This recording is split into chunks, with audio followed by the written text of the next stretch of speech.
Welcome everyone, this is Soudip from for engineering. তো একদিন আগেই তোমাদের জেডেক যে এক্সামটা হয় যেটা এখানে ওপেন করে আছি, Jadavpur university 5 years BTech program for evening. তো সেটার ক্ষেত্রে তোমাদের একটা নোটিফিকেশান বেরিয়েছে এবারে, এবং সেখানে তোমাদের কীভাবে অ্যাপ্লিকেশন করতে হবে এবং কারা কারা এলিজেবল আছো, কীভাবে এক্সাম হবে, পুরোটা নিয়ে যে ইনফরমেশন ব্রাউচারটা বেরিয়েছে সেটা কিন্তু তোমাদের ডিসকাস করেছি। তো ভিডিওটা যদি না দেখে থাকো, একবার সেই ভিডিওটা একবার দেখে নাও প্রথমে। তো আজকের এই ভিডিওতে তোমাদের কীভাবে অ্যাপ্লাই করতে হয় এখান থেকে স্টেপ বাই স্টেপ অ্যাপ্লিকেশন প্রসেসটা তোমাকে দেখাবো। কারণ আগের ভিডিওতে অনেকে কমেন্ট করছো, দাদা অ্যাপ্লিকেশন প্রসেস ভিডিও দিন। তো সেই জন্য আমি ভিডিওটা দিচ্ছি। তো অ্যাপ্লিকেশন করার আগে তোমাদের একটুখানি বলে দিই যে এই যে প্রোগ্রামটা বা এই কোর্সটা কিন্তু হচ্ছে ইভিনিং কোর্স এবং 5 ইয়ার্স কোর্স, এবং এটা হচ্ছে তোমার যাদবপুর থেকে ইভিনিংয়ের কোর্স, ঠিক আছে। এখানে কিন্তু তোমরা এখন বলছো যে জিলেট ডিপ্লোমা করে এসেছি, তো আমরা কি সেকেন্ড ইয়ারে ডাইরেক্ট ঢুকতে পারবো? না, এরকম কিন্তু না। তোমাকে 5 বছরের কোর্সটা করতে হবে, 10টা সেমিস্টারের কোর্সটা করতে হবে, এবং এটা কি ইভিনিং কোর্সের মধ্যে পড়ছে। তো সেটাই এবার ব্যাপারটা একটা কোশ্চেন দাঁড়িয়েছে, এটা কি রেগুলার বিটেক? কারণ আগে আগে কিন্তু এই কোশ্চেনটা দাঁড়াতো না, কারণ আগে বছর অবধিও কিন্তু এই জেটেক করার জন্য তোমার 1 বছর জব এক্সপিরিয়েন্স লাগতো, এবং মেইনলি যারা জব করতে করতে বিটেক করতে চায় তাদের জন্যই কিন্তু এটা স্পেশালি করা হয়েছিল, ঠিক আছে। জব ক্যান্ডিডেটরাই কিন্তু এইখানে বিটেক পড়তো, যাতে যারা একমাত্র লিগ্যাল উপায়ে যারা জব করতে করতে বিটেক করতে যেতে পারে, ঠিক আছে। কিন্তু এই বছর থেকে জেডেকে যেটা করেছে যে কোনো রকম জব এক্সপিরিয়েন্স কিন্তু ম্যান্ডেটারি নয়। তোমরা জব করতেও পারো, নাও করতে পারো, সেক্ষেত্রে কিন্তু কোনো ম্যান্ডেটারি কোনো এলিজিবল ক্রাইটেরিয়া রাখেনি।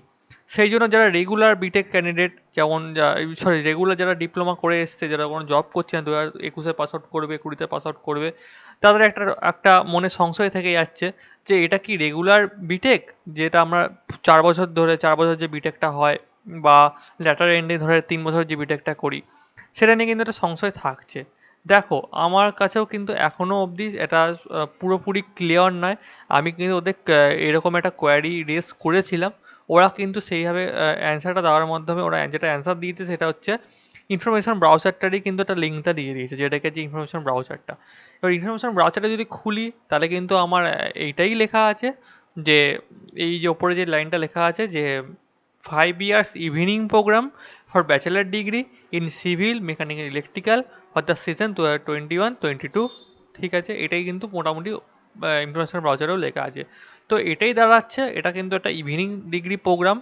তো এটা একদম যে ইকুইভ্যালেন্ট হবে সেটাও আমি বলতে পারছি না, আর নাও হবে সেটাও বলা ঠিক নয়, কারণ এটা কিন্তু তোমার বিভিন্ন ক্ষেত্রে জব যারা করছে তারা কাজে লাগায়, এবং যারা জেটেক করছে তারা কিন্তু যখন থার্ড ইয়ারে উঠে যায় তারা কিন্তু গেটের জন্য এলিজেবল আছো। সেটা একটুখানি আমার কাছে ধোঁয়াশা আছে, সত্যি কথা বলতে। তো আমি তোমাকে পুরোপুরি কনফার্মেশন দিতে পারছি না যে এটা যে একদম রেগুলার ডিগ্রির সঙ্গে ইকুইভ্যালেন্ট হবে, তবে হতে পারে। আমি এটা কিন্তু আমার কাছে পুরোটা ক্লিয়ার নয়। তো তোমরা একটুখানি যদি অ্যাপ্লাই করতে চাও, যারা রেগুলার আছো তারা একটু ক্লিয়ার করে নিও, কলেজের সঙ্গে কন্ট্যাক্ট করো, বা যারা এই ডিগ্রি করে এসেছে তাদের সঙ্গে কন্ট্যাক্ট করো। আমি কাউকে সেরকমভাবে পাইনি, ঠিক আছে। সেটু কন্ট্যাক্ট করে তোমরা কিন্তু এখানে ভর্তি হও। আর আমি বলবো, যারা তোমরা এমনি রেগুলার ডিগ্রি যারা রেগুলার পড়ছো তারা কিন্তু তোমরা 3 বছরের যে ল্যাটার এন্ট্রি কোর্স জিলেট দিয়ে করো, সেটা করতে পারো। আর অনেকে বলছো যে ডিপ্লোমা করে এসেছি, আমি কি third year second year direct করবো? না, এটা কিন্তু মেনলি ডিপ্লোমাদের জন্য, যারা ডিপ্লোমা করেছে তারাই কিন্তু এখানে এলিজিবল। ওরা যারা ক্লাস 12 করেছে তারা কিন্তু এলিজিবল নয়, ঠিক আছে। তো সেই ক্ষেত্রে মানে ওরম কিন্তু কোনো ব্যাপার নয়। তো যাই হোক, তোমরা কিন্তু নিজেরা বুঝে এটা এখানে অ্যাপ্লাই তো করো, অ্যাপ্লাই তো কোনো ফ্রি আছে, করতে পারো। যখন অ্যাডমিশন নেওয়ার কথা, তো অ্যাডমিশন তোমরা ভেবে চিন্তে কিন্তু অ্যাডমিশন নিও, এটা কিন্তু আমি তোমাদের রিকোয়েস্ট করছি। আর যারা জব ক্যান্ডিডেট তারা তো একদম, তাদের জন্য সুবর্ণ সুযোগ, খুব ভালো এটা, একদম জব করতে করতে একদম লিগাল উপায়ে তোমরা বিটেক করতে পারছো। তো এই হলো ব্যাপার। এবার আমি অ্যাপ্লিকেশনটা স্টার্ট করছি। তো অ্যাপ্লাই অনলাইনে এখানে দেখো, অ্যাপ্লাই অনলাইনে প্রথমে যেটা চাইছে যে ক্লাস 10-এর অ্যাডমিট কার্ডের অনুযায়ী তোমাকে প্রথমে লাস্ট নেম, তারপরে ফার্স্ট নেম, আর তারপরে মিডিল নেম। তো এটা কিন্তু গুলিয়ে ফেলো না, প্রথমে লাস্ট নেম দিতে হবে, তারপরে ফার্স্ট নেম, তারপরে মিডিল নেম, ঠিক আছে। এরপরে তোমরা অ্যাপ্লাই স্ট্রিম তো আমাদের আগেই বলেছি, তো মানে যে ব্রাঞ্চ থেকে তুমি ডিপ্লোমা করাচ্ছ সেই ব্রাঞ্চে কিন্তু তুমি অ্যাপ্লাই করতে পারবে, ঠিক আছে। তো আমি ধরো ইলেকট্রিক্যালে ডিপ্লোমা করেছি, তো ইলেকট্রিক্যালি আমি অ্যাপ্লাই করলাম। এরপর মেল আইডি দেবে তোমার, মেল আইডি, তার মোবাইল নাম্বার, ডোমিসাইল, তোমার ডোমিসাইল ওয়েস্ট বেঙ্গল থাকলে ওয়েস্ট বেঙ্গল, আদার হলে আদার, তো আদার ডোমিসাইল আদার স্টেটও কিন্তু ডোমিসাইল নিচ্ছে, ঠিক আছে।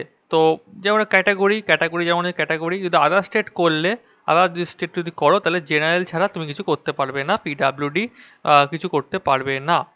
তো তুমি ওয়েস্ট বেঙ্গল করলাম, ওয়েস্ট বেঙ্গল করে জেনারেল করলাম, ফিজিক্যাল চ্যালেঞ্জ নো আছে, জেন্ডার মেল আছে, ঠিক আছে। ডেট অফ বার্থ এখানে বসিয়ে দাও, তোমার ডেট অফ বার্থ কেমন আছে সেই হিসাবে এখান থেকে সিলেক্ট করবে, করে বসিয়ে দেবে তুমি এখানে, ঠিক আছে, এরকম করে বসিয়ে দেবে, এরকম করে সিলেক্ট করে তারপরে পাসওয়ার্ড পলিসিটা দেখে নাও।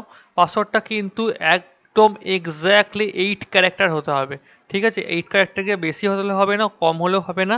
সেখানে একটা আপার কেস, একটা লোয়ার কেস, একটা স্পেশাল ক্যারেক্টার, একটা নাম্বার থাকতে হবে। এবং তোমাদের সেরকম সেই পাসওয়ার্ডটা দুবার লিখবে, তারপরে এখানে যে সিকিউরিটি কোডটা শো করছে সেটা লিখে সাবমিট করবে। তো এটা করার পর রেজিস্টার হয়ে যাবে। তারপরে যে কি করতে হবে আমি দেখিয়ে দিচ্ছি। তো এটা করার পর তোমার এখানে দেখাবে আর ইউ শিওর। তো সব কিছু একবার ঠিকঠাক করে দেখে নিও, ভুল হলে কিন্তু প্রবলেম হবে, কারণ এগুলো এডিট করতে পারবে না। তো আই এম শিওর করে দিলাম। আই এম শিওর করার পরে তোমার এখানে সেভ হয়ে গেল। এবার তোমাকে কি করতে হবে, এখানে তোমাকে লগ ইন করতে হবে। অ্যাপ্লাই অনলাইন হয়ে গেল। তো এটা করার পর তোমার কাছে একটা কিন্তু মেসেজ চলে যাবে, এবং আশা করি একটা মেলও চলে আসবে, ঠিক আছে। তো যাই হোক, তো সেটা হয়ে যাওয়ার পর অ্যাপ্লিকেশান লগ ইন। তো অ্যাপ্লিকেশান লগ ইনের মধ্যে তোমার রেজিস্ট্রেশন নাম্বার তোমার একটা ফোনে গেছে দেখো, সেই রেজিস্ট্রেশন নাম্বারটা তোমার ফোনের থেকে লিখবে এখানে, পাসওয়ার্ডটা তুমি যেখানে সেট করলে পাসওয়ার্ডটা লিখবে, এবং সিকিউরিটি কোড যেটা আছে সিকিউরিটি কোড করে লগ ইন করবে। লগ ইন করার পরে কিন্তু আমার এরকম একটা বিশাল বড় পেজ খুলে যাচ্ছে, যেখানে তোমার সব কিছু দেখাবে। তো নাম চলে এসছে, এরপরে তোমাদের father's name, mother's name, guardian থাকলে গার্জিয়ান নেমটা দেখো, যেখানে স্টার দেওয়া আছে সেগুলো কিন্তু ম্যান্ডেটরি দিতেই হবে, স্টার দেওয়া যেগুলো নেই সেগুলো না দিলেও হবে। তো গার্জিয়ান যদি থাকে গার্জিয়ান নেম তোমার বাবা হলে বাবার নামে একবার লিখে দেবে, লিখে রিলেশন অফ গার্জিয়ান ফাদার করে দেবে। অকুপেশন দিয়ে দেবে, অকুপেশনে সার্ভিস যদি কিছু হয় দেওয়ার থাকে, নাহলে আদার দিয়ে দাও। ন্যাশনালিটি ইন্ডিয়ান নিশ্চয়ই। মাইনরিটি থাকলে মাইনরিটি হলে ইয়েস, নো হলে নো। ফ্যামিলি ইনকাম যেটা আছে সেই ইনকামটা তুমি দিয়ে দেবে এখানে, যদিও এটা কিন্তু ম্যান্ডেটরি, কারণ ফ্যামিলি ইনকাম সার্টিফিকেট কিন্তু পরবর্তীকালে সাবমিট করতে হবে। গার্জিয়ান ফোন নাম্বার দেবে, প্লেস অফ বার্থ এগুলো কিন্তু ম্যান্ডেটরি নয়, তবে দেওয়াটা কিন্তু উচিত হবে, ঠিক আছে। প্লেস অফ বার্থ আমি ধরো ওখানে কলকাতা দিলাম, কলকাতা, ঠিক আছে। স্টেট অফ বার্থ এখানে ধরো ওয়েস্ট বেঙ্গল দিয়ে দিলাম। ডিস্ট্রিক্ট অফ বার্থ আমি এখানে হুগলি বা কলকাতা যাই হোক দিয়ে দিলাম। যাই হোক, তো এরমভাবে তোমরা দিও। মাদার টাং কিন্তু ম্যান্ডেটরি, মাদার টাংটা তোমরা এখানে, আমার যেহেতু বেঙ্গলি তো বেঙ্গলি দিয়ে দিলাম। তোমরা ক্যাপসলক অন করে করো, তাহলে কিন্তু ভালো হবে, ঠিক আছে। প্রেফারেন্স অফ এক্সাম সিটি, তো এক্সাম সিটি তোমাকে চুজ করতে হবে, ঠিক আছে। 3টে সিটি হয়তো চুজ দেবে, কলকাতা, দুর্গাপুর, শিলিগুড়ি। তো প্রথম তোমরা আমি কলকাতার কাছাকাছি হবে আমার, কলকাতা দিলাম, তারপরে দুর্গাপুর দিলাম, তারপরে শিলিগুড়ি দিলাম। তো এইভাবে তোমরা তোমাদের প্রেফারেন্স হিসেবে তোমরা দিয়ে দিও, কারণ এক্সাম কিন্তু দিতে যেতে হবে 5 তারিখ। এরপর অ্যাড্রেস ফর কমিউনিকেশন, তোমার যে আধার কার্ড বা যেখানে ভোটার কার্ড যেমন অ্যাড্রেস আছে সেই মতো কিন্তু সুন্দরভাবে দিও, ভুলভাল দিও না, কারণ পরবর্তী কিন্তু সেগুলো কিন্তু ডকুমেন্ট ভেরিফিকেশনে প্রবলেম হতে পারে। তো এখানে যা দিয়ে তোমার যদি পার্মানেন্ট অ্যাড্রেস সেম হয়, তাহলে তোমার এখানে এটা ক্লিক করে দিও, তাহলে কিন্তু সেম হয়ে যাবে। এরপর একাডেমিক ডিটেলস যেটা আছে, একাডেমিক ডিটেলসের মধ্যে তোমার দিতে হবে সেকেন্ডারি মানে ক্লাস 10, ঠিক আছে। দিয়ে ক্লাস 10-এর এখানে সিলেক্ট করলে কোন বোর্ড থেকে পাস, বোর্ডটার ফুল ফর্মটাও দেওয়ার চেষ্টা করবে, তাহলে ভালো হয়। পাস নিশ্চয়ই করেছো পাস, ঠিক আছে। মার্কস কত পেয়েছো, মার্কস, পার্সেন্টেজ অফ মার্কস, ঠিক আছে, এবং ইয়ার অফ পাসিং। তো এখানে আমি ধরো দিয়ে দিলাম West Bengal board of secondary education. আমি এটা ছোটো করে দেখাচ্ছি, তোমার যদি মনে হয় তো তুমি বড় করে দিও, সবচেয়ে ভালো হবে। West Bengal board of secondary education সবচেয়ে ভালো হবে। মার্কস ফর্ম 10 ধরো আমি দিলাম, আমি কত পেয়েছিলাম, হ্যাঁ, তো মনে পড়ছে, যাই হোক আমি 473 দিয়ে দিলাম এখানে, ঠিক আছে। 473 পার্সেন্টেজ ধরো আমি 82.5% দিয়ে দিলাম। ইয়ার অফ পাসিং 2014 দিয়ে দিলাম। তো এইভাবে তুমি তোমার যেটা আছে সেটা ফিল আপ করবে, কারণ এগুলো কিন্তু ভুলভাল দিয়ে দিও না, কারণ এগুলো কিন্তু চেকিং হবে, সব ডকুমেন্ট ভেরিফিকেশনে চেকিং হবে। এরপর এইচএসটা তোমার ম্যান্ডেটারি, হয়তো এখানে ম্যান্ডেটারি না নাকি মনে হয়, যাই হোক এখানে এইচএসটা কি ম্যান্ডেটারি, আচ্ছা হ্যাঁ, তো ম্যান্ডেটারি যদি না হয়, তুমি যদি পাস করে না থাকো তাহলে নট অ্যাপ্লিকেবল করতে পারো, আর যদি পাস করে থাকো তাহলে পাস লিখতে পারো। তখন তোমাকে কিন্তু এখানে পুরোটা দিতে হবে, West Bengal Council of Higher Secondary Education পুরোটা দেওয়ার চেষ্টা করো। আমি শর্ট ফর্মে তোমাকে তাড়াতাড়ি করে দেখানোর জন্য দেখাচ্ছি। 400 এরকম দিয়ে দিলাম, মোটামুটি আমি একটা 80% পাস করেছি ধরো 2016-তে। এইভাবে তুমি দিয়ে এবার ডিপ্লোমা ইঞ্জিনিয়ারিং অটোমেটিক নিয়ে নিয়েছে। সেখানে তুমি তোমার যে পুরো বোর্ডটার নাম পুরোটা দিও, যে West Bengal State Council of Higher Secondary, West Bengal State Council Technical Education and Vocational Education, একটা পুরো ফর্ম আছে, অ্যান্ড স্কিল ডেভেলপমেন্ট পুরোটাই লিখো। ঠিক আছে, আমি কিন্তু এখানে জাস্ট লিখে ছেড়ে দিলাম তোমাকে দেখানোর জন্য। তুমি অ্যাপিয়ারিং হো 2021 পাস আউট হো তাহলে অ্যাপিয়ারিং, আর যদি আগে পাস আউট করে থাকো তাহলে পাস্ট। ঠিক আছে, তো মার্কস অবটেন্টের মধ্যে এখানে একটু মুশকিল হয়ে মার্কস অবটেন রাখা। তবে তুমি চেষ্টা করবে যে অ্যাভারেজ যে মার্কসটা পেয়েছো, সেই বলেছিলাম তোমাকে যেটা তুমি জিলেটা বসিয়েছিলে আলিয়া ইউনিভার্সিটির সময়, সেইভাবে বসিও। যদি পাঁচটা পাঁচটা তুমি সেমিস্টার দিয়ে থাকো তাহলে 5টা সেমিস্টার, আর যদি তুমি 6টা সেমিস্টারে দিয়ে থাকো তাহলে 6টা সেমিস্টার যোগ করে তুমি 5 যেমন টোটাল মার্কস যেটা আছে সেটার সঙ্গে পার্সেন্টেজটা গুণ করে দেবে। তো আমার ধরো পার্সেন্টেজ আছে, টোটাল যে অ্যাভারেজ পার্সেন্টেজ সেটা আছে হচ্ছে 89.4%। তো আমার টোটাল মার্কস হয় ইলেকট্রিক্যালের 6টা সেমিস্টার মিলিয়ে 5,000, তো 5,000 ইন্টু 89.4%, সেটা হচ্ছে 4470। তো আমি এটা বসিয়ে দিলাম। ঠিক আছে, ইয়ার অফ পাসিং আমার 2019-এ যেহেতু পাস আউট করেছি 2019 বসিয়ে দিলাম। তো এইভাবে তুমি ফিল আপ করো, আশা করি আর কোনো অসুবিধা হবে না। মার্কস অফ 10 যেহেতু চেয়েছে 4470 বসাতেই পারবো, কারণ পার্সেন্টেজ অফ মার্কস যেটা আছে সেটা কিন্তু মেনলি দেখা হবে। আর এটা কিন্তু তুমি অ্যাভারেজ মার্কসটা বসিও। ঠিক আছে, কারণ অনেকে বসিয়ে দেয় 6 সেমের মার্কসটা বসিয়ে দেয়, 5th সেমের মার্কসটা বসিয়ে, সেরকম বসিও না। যদি তুমি অ্যাপিয়ারিং ক্যান্ডিডেট হও, 5টা সেমিস্টারের অবধি তোমার যত অ্যাভারেজ হয়েছে সেটা বসিও। আর যদি তুমি পাস আউট ক্যান্ডিডেট হও, তোমার 6 সেমিস্টারের রেজাল্টে দেখো একটা ওভারঅল পার্সেন্টেজ দেওয়া থাকবে, সেটা কিন্তু বসিও। এরপর তোমাকে অনেক কিছু সাবমিট করতে হবে ওপরে। ঠিক আছে, ওপরে যেমন হচ্ছে দেখতে পাচ্ছ, অ্যাপ্লিক্যান্ট ফটো আপলোড করতে হবে, অ্যাপ্লিক্যান্ট সিগনেচার আপলোড করতে হবে, তারপরে তোমার ক্লাস টেনের যে মার্কশিট সেটা আপলোড করতে হবে, ক্লাস 12-এর মার্কশিট যদি অ্যাপ্লিকেবল হয় তাহলে মার্কশিট আপলোড করবে, যদি অ্যাপ্লিকেবল না হয় ছেড়ে দেবে। অ্যাডমিট কার্ড অ্যান্ড সার্টিফিকেট, ঠিক আছে, admit card and secondary certificate যেটা আছে তোমার ক্লাস 10-এর অ্যাডমিট কার্ড, সেটা তোমার ডেট অফ বার্থ প্রুফের জন্য তুমি আপলোড করতে পারো।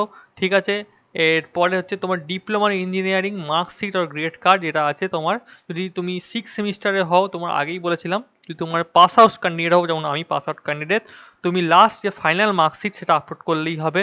আর যদি তুমি অ্যাপিয়ারিং ক্যান্ডিডেট হও তাহলে তুমি লাস্ট 5টা যে তোমার মার্কশিট আছে, 5টা সেমিস্টারের মার্কশিট, সেটা একসঙ্গে মার্চ করে আপলোড করো। ঠিক আছে, তো যাই হোক, ম্যাক্সিমাম এখানে দেখা যাচ্ছে 2 MB করে হলে 2 MB হলে হতে হবে, এবং এখানে ফটো আর সিগনেচারের ক্ষেত্রে 50 KB করে হতে হবে। এগুলো জেপিজি ফর্ম্যাট, এগুলো সব PDF ফর্ম্যাট আছে।